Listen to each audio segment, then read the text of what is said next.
To all of you.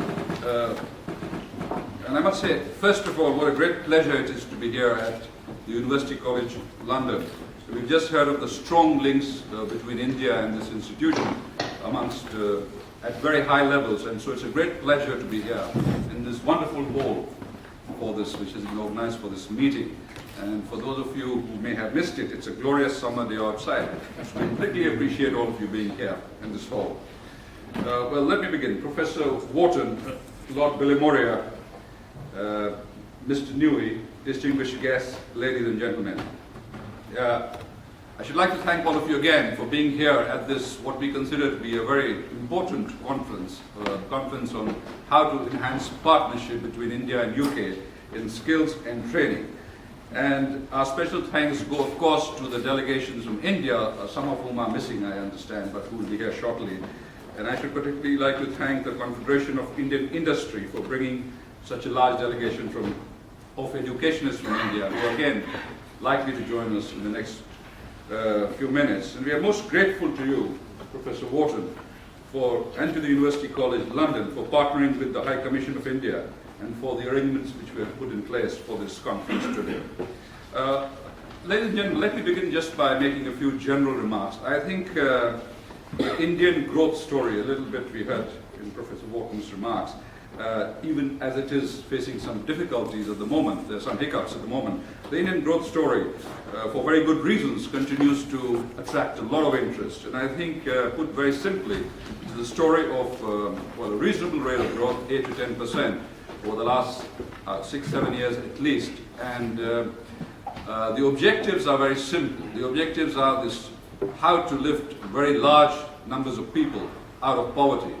And I think one of the absolute imperatives is to have a rate of growth of 8 to 10% for, I believe, at least 15 to 20 years.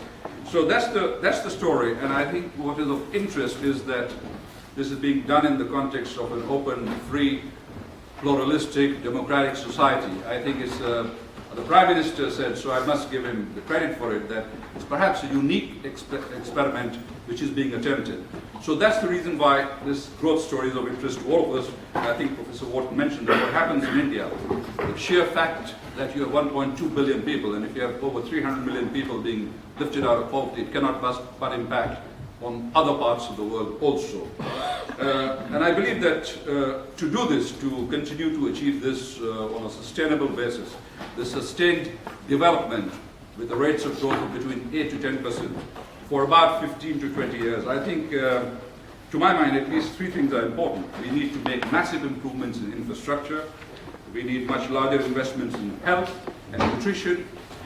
And equally, we need to develop education, and in particular, I think, higher education, and also the skills development and training aspect of it. We have a young population, and how fully to tap the potential of this population is of huge consequence. For this reason, harnessing India's demographic dividend has been engaging the attention of policy planners, both in the government, central government, in the state governments, amongst our think tanks, educational institutions, etc. And a number of events have been organized in India and abroad during the last 3 to 4 years for addressing the skills shortage in the country. And I'm happy to say that the UK and a number of other countries and international development agencies have been very good and have extended full cooperation to us. I should just like to mention that with the UK we have the education skills development.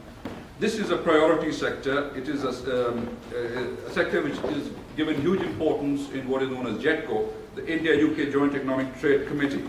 There is a joint working group on education and skills. There is also a UK-India Skills Forum.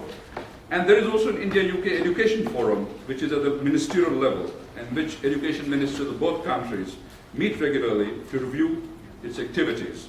So we have all these things going, and I think the prime ministers of the two countries, India and the UK, on their part, are also seized of the importance of collaboration in this sector, and for this reason took this decision in July 2010, during Prime Minister Cameron's extremely successful visit to India, to extend the UK-India Education Research Initiative for another 5 years. This is phase 2. Insofar as our industry is concerned, the Indian industry led by the CII and FICCI have been sensitizing their members to develop an industry-sensitive vocational education system. And all this is needed because while we know that Indian labor is known for embedded talent, but the fact is that their skill needs further training and improvement. In schools so far, the choice has largely been, it's not changed very much from the time I was in school, between science and non-science streams. There has been a lack of emphasis on vocational course options, though of course I understand that this is changing. There are many children who do not have interest in learning from books and they drop out of schools. Large numbers are also forced to give up books for earning something to support family income. There's also the case of marginal farmers and poor parents who have concerns that the children may not get jobs after graduation. And the concept of earn while learn has not taken off because businesses are not prepared to take children without some sort of skill. There is a recent IMF study which suggests that proper skilling and reskilling of Indian labor will help add another 2% to our rate of growth. And therefore it is not surprising that the government of India attaches urgency to skill development for bringing the economy back onto a robust growth path of 9%.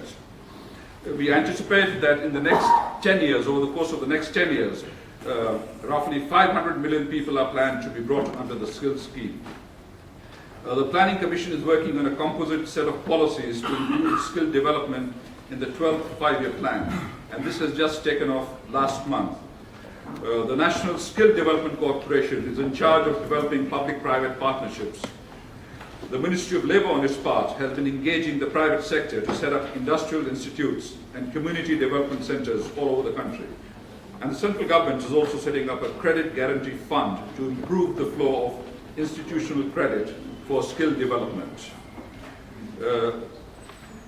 Insofar as this conference is concerned, the objective, ladies and gentlemen, of organizing it, insofar as we are concerned, is to put on a common platform skill provider institutions from India with their counterpart British institutions. The focus we have in mind is both on skills and training. We are happy that the Indian delegates plan to visit skill centers and universities and identify the right skills suitable to their areas of work and interest. We believe there is much that can be emulated from the skill building process in the UK. Training centers and universities in the UK offer a large variety of skills ranging from bricklaying and hairdressing to aircraft maintenance. Students are importantly provided with university degrees, and the award of a degree meets the aspirations of the youth. We know that universities like the Loughborough University offer courses of some relevance to India, including in areas like management of urban and rural water supplies, management of urban and rural sanitation services, infrastructure, etc. And I'm told that there is a college in the UK that works with 400 companies in the UK in providing training to their staff. These are things which could be well emulated by institutions in India. I also understand that education colleges in the UK have been successfully offering full-time and part-time vocational courses and work-based learning programs. The Indian colleges have come here to learn about the employer-responsive training and apprenticeships and workplace learning. They are interested in studying the tie-up arrangements with private companies to provide training and refresher training and placement of students for securing jobs for them. To facilitate this, the High Commission has arranged appointments with participating universities and institutes, and we are very grateful to our UK partners for their generous support in this regard. Insofar as this sector in India is concerned, our immediate requirements include both close collaboration in higher education and vocational education for capacity addition. That is, further education for adult learners and work-based learning for young students leading to higher education. And of course, given the numbers and given the scale, the challenges are indeed enormous. The government alone cannot do it. And there is a strong case in this for public-private partnerships, as there is in other cases infrastructure for one. And we believe that there is a great opportunity for the UK in this, and we hope very much that this conference will enable some ideas to be exchanged on how to make this more concrete, the partnership between the two countries in the sector. And I should just like to end by saying that I hope very much that the deliberations today will give a boost to this partnership and between India and UK in the skills and training sectors, and that the meetings and campus visits arranged by the High Commission would be found to be of some use. Thank you very much.